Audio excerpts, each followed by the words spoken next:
I'm Taz Boga. Premier Doug Ford is about to begin his daily COVID-19 briefing alongside some of his cabinet members to discuss some of the measures it's trying to take to contain the COVID-19 pandemic. So let's listen in.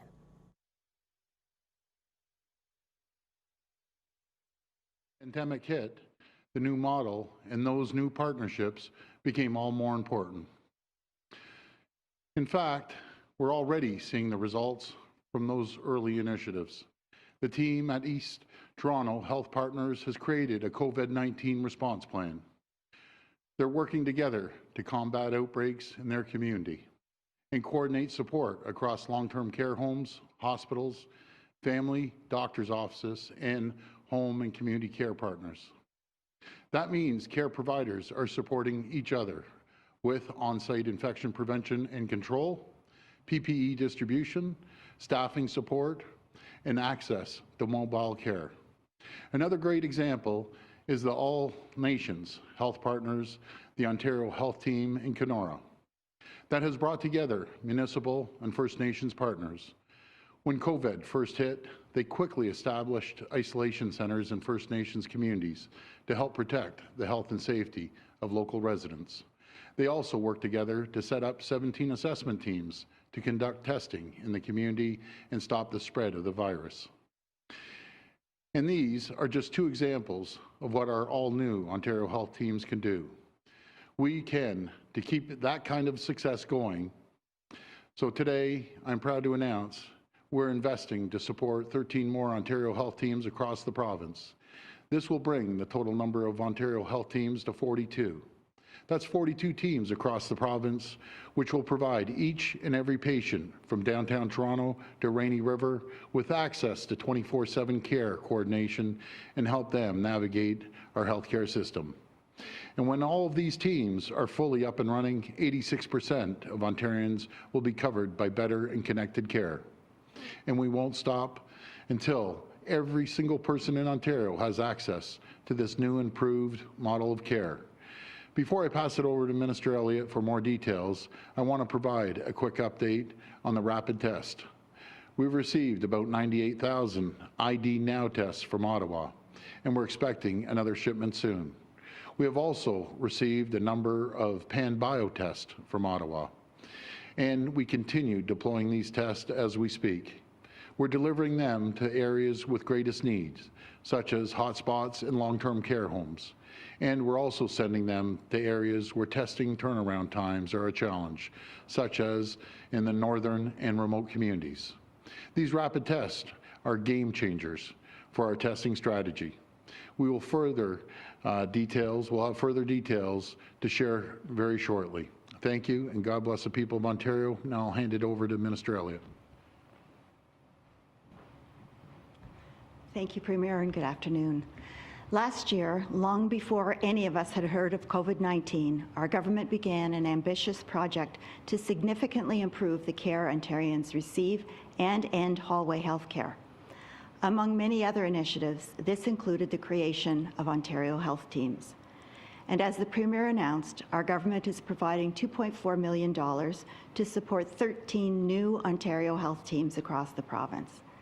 Through an Ontario Health Team, patients will experience easier transitions from one provider to another, including, for example, between hospitals, home care providers, or long-term care homes, with one patient story, one patient record, and one care plan.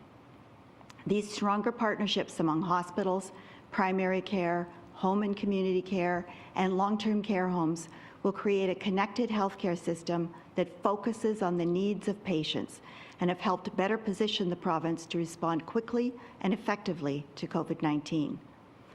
Over the past several months, Ontario Health Teams have demonstrated remarkable responsiveness to the COVID-19 pandemic.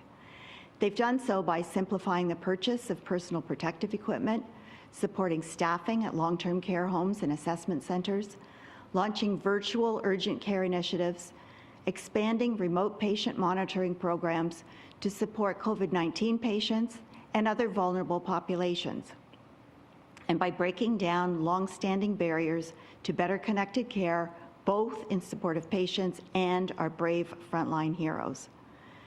We look forward to seeing what the 13 new Ontario health teams will accomplish. The $2.4 million investment will support these teams in their response to COVID-19 and help maintain hospital capacity through programs that link hospitals, primary care, home and community care, long-term care homes, and other congregate settings and services. It will also support virtual care, online appointment bookings, and patients' digital access to their health information. Our government will continue working with our healthcare partners to establish Ontario health teams across the province and ensure everyone is supported by a team. Together, we will build a connected, patient-centered healthcare system and end hallway healthcare in Ontario. Thank you. And now I'll ask Minister Fullerton to come forward. Good afternoon, and thank you, Minister Elliott. COVID-19 has taught us the importance of continuous learning. The more we learn, the better we can defend ourselves and our loved ones in long-term care. And that's why in July we launched the Independent Long-Term Care COVID-19 Commission to get additional expert guidance on how best to protect residents and staff. And last month, the Commission released early recommendations, many of which our government had already been working on, and we continue that work.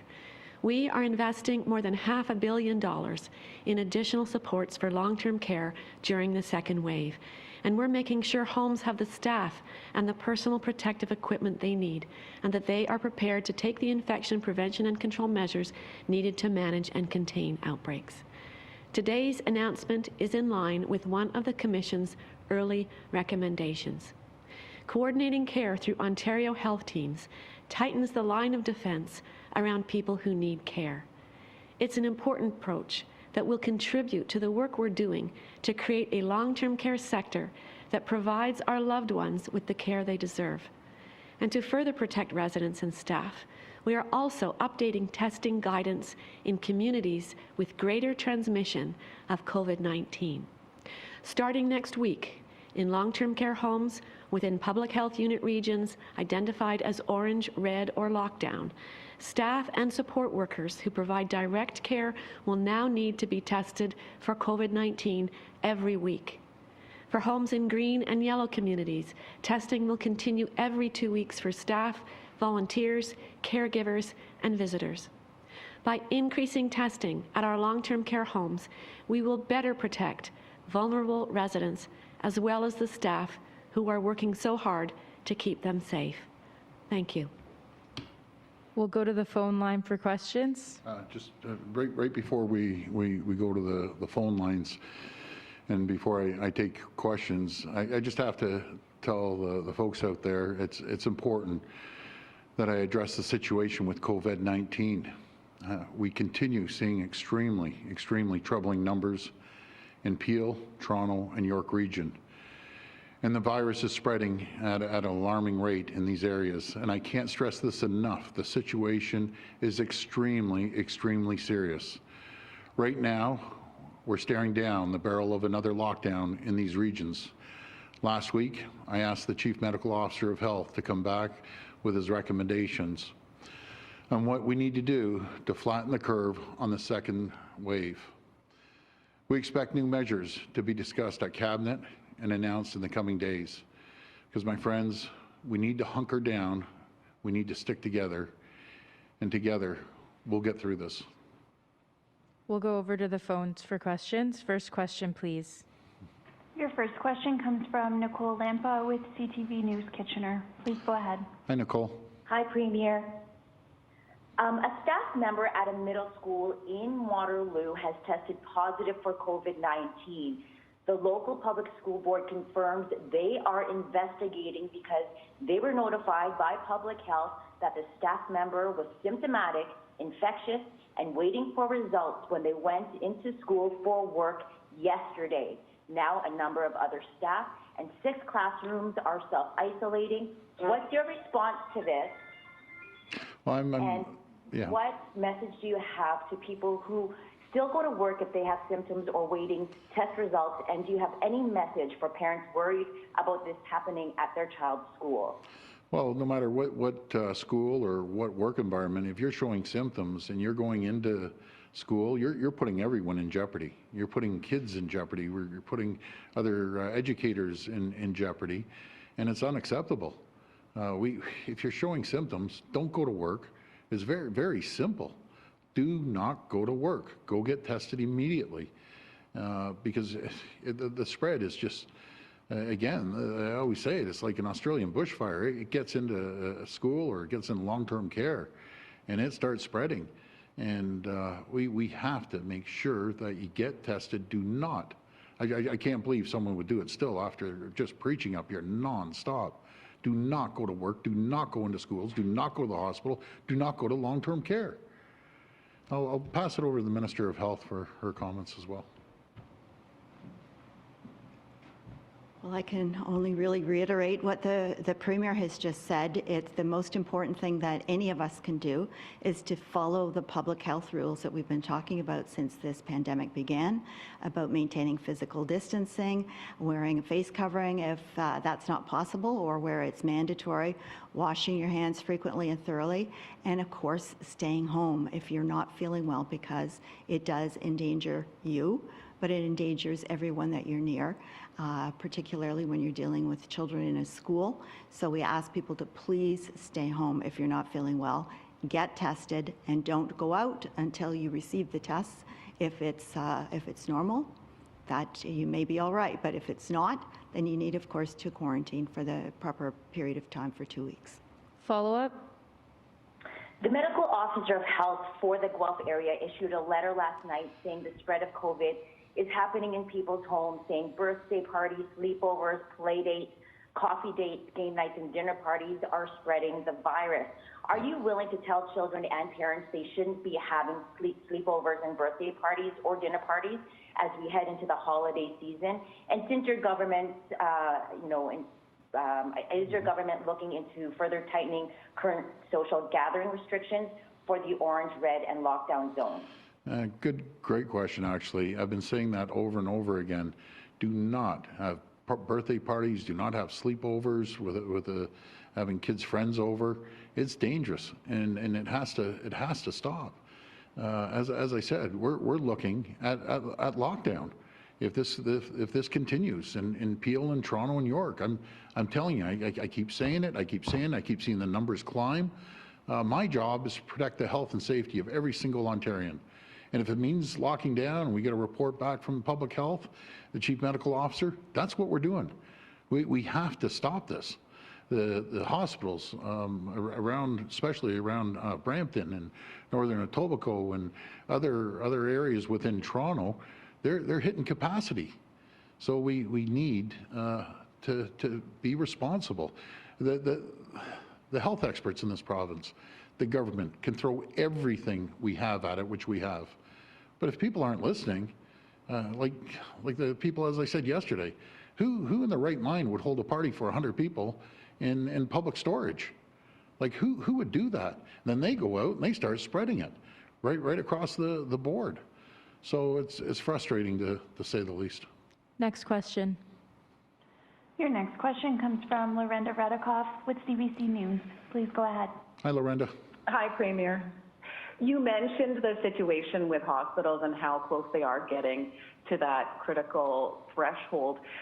What are you doing at this point? What are you going to do?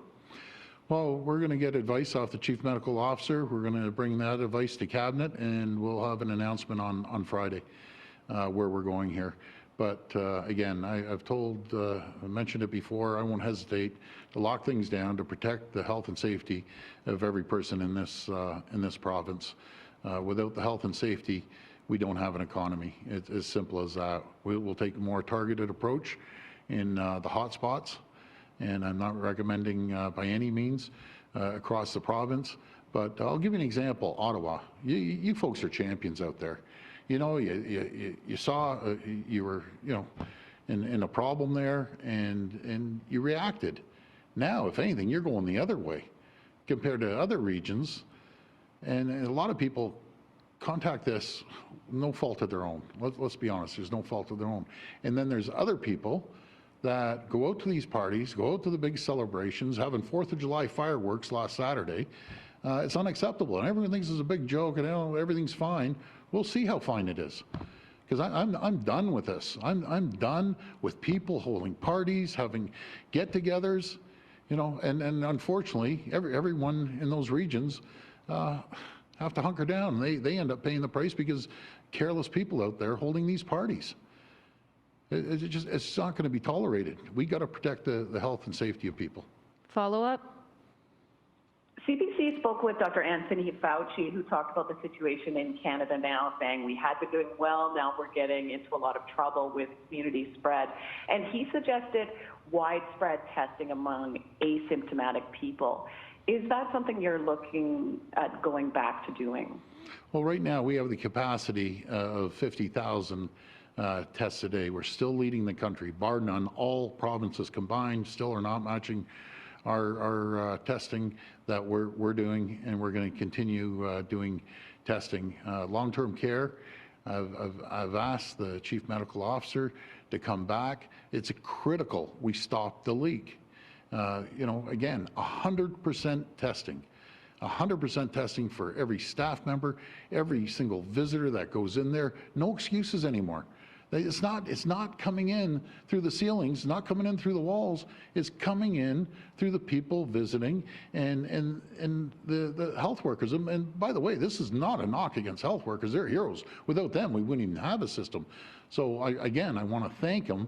But if we don't lock this down 100% and have collaboration with staff and people coming in there, it's just going to continue. You got a leak in the ship, you plug the leak 100%. Not only that, we have to do the testing 24 to 48 hours. Doing a test on a healthcare worker and then getting results a week later, you might as well just toss that away. So we followed up again with a meeting. I've told the public, I had a meeting 2 days ago, we followed up again yesterday. We're putting a strong plan together for that, and we're having another meeting this afternoon, and just going to lock this down tight as we can. Next question. Your next question comes from Haley Cooper with News Talk 1010. Please go ahead. Hi, Haley. Thank you. Hi, Premier. Peel's medical officer of health expressed frustration over the lack of protection for essential workers, so truck drivers, medical supply distributors, and food processing employees. And he says the reason Brampton is seeing cases on a significant rise is because too many employers are not cooperating with public health investigations, and employees are still showing up to work with symptoms because they're afraid of losing their jobs. He says a lockdown will do nothing. And we know the province hired a slew of labor inspectors, but what else is the province doing or going to do to address Dr. Lowe's frustrations? Well, first of all, Dr. Lowe knows, and he's a great doc. I've talked to him a few times there, and I'll give him a follow-up call. But he understands no one can lose their job. We pass that legislation. So if you're sick, you aren't losing your job. Stay at home. Protect the health and the well-being of where you work and your own family. And as for PPEs, there's more PPEs than we know what to do with. We can supply not only Ontario, Canada. There's no excuses with PPE. We have plants all over Ontario pumping out the surgical masks, pumping out face shields on an ongoing basis. So I highly recommend companies go out there, they supply the face coverings, or the employees bring a face covering in. It's as simple as that. And we've also mentioned, if you are working side by side and you can't physically distance, you have to wear a face covering.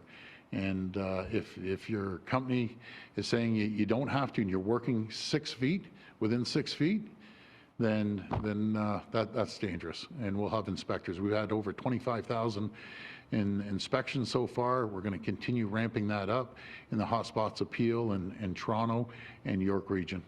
Follow up. Thank you. And my follow-up, Minister Lecce sent out a statement today saying that after consulting with Dr. Williams, there would not be an extended Christmas break. And this statement was sent out about 24 hours after he said that he needed a week or two to consult with Dr. Williams. So what's changed in 24 hours? Well, what's changed? He put his plan in front of the health table. Dr. Williams said, no, the safest place for our kids, and it's working to the credit of Minister Lecce and the teachers and school boards and principals and parents. Parents and students, the safest place for their kids are in the schools. Not when there's public spread out there. The safest place with the cohorts are in schools, and so far, I'm knock on wood, it's working fairly well. We have out of 4,828 schools, we have one that's been shut down. Over 99% of the kids are COVID-free, and that's the same with staff. So. That's the safest place. And after he showed it to Dr. Williams came back and said, no, this is the safest place. Again, reacting quickly, being decisive right away. We wanted to come out here today and say that the kids will be in school. Next question. Your next question comes from Randy Rath with CHCH-TV. Please go ahead. Hi, Randy. Hi, Premier. In the last 15 days, we've had 21 deaths at long-term care facilities in Hamilton, and today the majority of deaths were in people over 80. Why are we having such difficulty keeping people safe in long-term care facilities after all the experience that we've had in the last almost year? Yeah, so I'll pass it over to the Minister of Long-Term Care, but again, how we say, I'm not a health expert, but I don't need to be a health expert to figure it out. When the virus is coming in, it's coming in through staff and it's coming in through the visitors. And I want to see data, as I mentioned to the Minister of Long-Term Care, I want to see data of 626 long-term care homes that 100% of the people are getting tested, not every 2 weeks, every single week. We have to lock this down. No excuses anymore. No, I don't want to take a test, or no, we're getting a test. It's simple as that. I'll pass it over to the Minister. Thank you. And it's a very important question because we have been working round the clock, collaborating with the homes, the sector, Ontario Health, Public Health, our Chief Medical Officer advice, all the tables that provide us with information as to what we can do next, including the commissioners that have recently released their early guidance to us. And so when we look at the testing, as the Premier has said, with the incubation period being anywhere from about 10 to 14 days, looking at that 2-week cycle for the testing and understanding the public health expert and input, originally that was every 2 weeks for our residents in outbreak, for the staff coming in, and for caregivers or visitors coming in. And certainly the residents get tested more frequently depending on the situation in the home and their symptoms or lack of symptoms. So what we have done really is understood the science and taken the expert advice, but science keeps evolving. And there is evidence that doing a weekly test will pick up people who might not have the viral load at a time when the test is done. So they get through the screening and the testing with a false negative. So by going to a weekly testing, we'll be able to pick up people that might have just been off for their timing of the 2-week test. We have to do that. We also have to make sure that our homes are being supported in every way, and we're continuing to develop layers of support for them, learning from the first wave. There are medical enhancement support teams, basically rapid deployment teams using the Public Health, Ontario Health, and our hospitals, all of this integrated process. So there is a constant learning. And the science is evolving, and we're continuing to take our measures and putting dollars behind that, billions of dollars. Follow up. Thank you. Okay, in Niagara, the Chief Medical Officer of Health has put more restrictive measures on restaurants, and he's being criticized publicly for that. And people have gotten a hold of his cell phone number, and they posted it online, and he's getting harassing phone calls. Is that appropriate? Are you worried about that sort of thing happening to regional medical officers of health? I'll pass this question to the Minister of Health.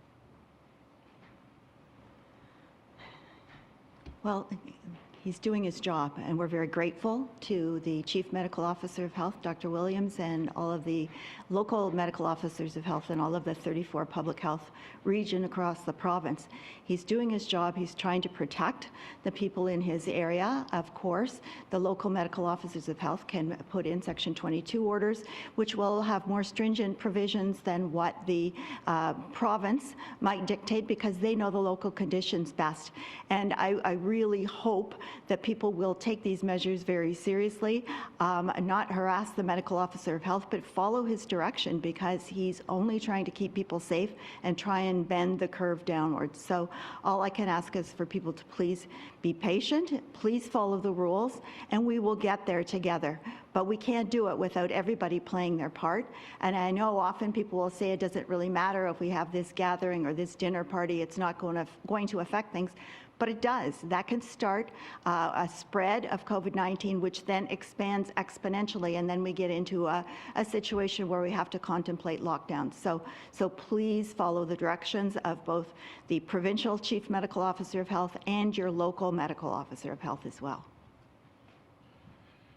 You know, just to follow up on that, Randy, I got to ask the people that are harassing the chief medical officer, would you be harassing your own doctor if he said you should follow these protocols? It's the same thing. This medical officer of health in Niagara, they're working their backs off to protect Niagara, not to hurt Niagara. And you think this is great, to give out his phone number and start harassing a doc that's been working their back off? It's ridiculous. I'm getting so tired of these anti-maskers. The world is fine. Everyone just go out there. Yeah, it's okay for some people. If they're young, if they get it, God willing, they get through it.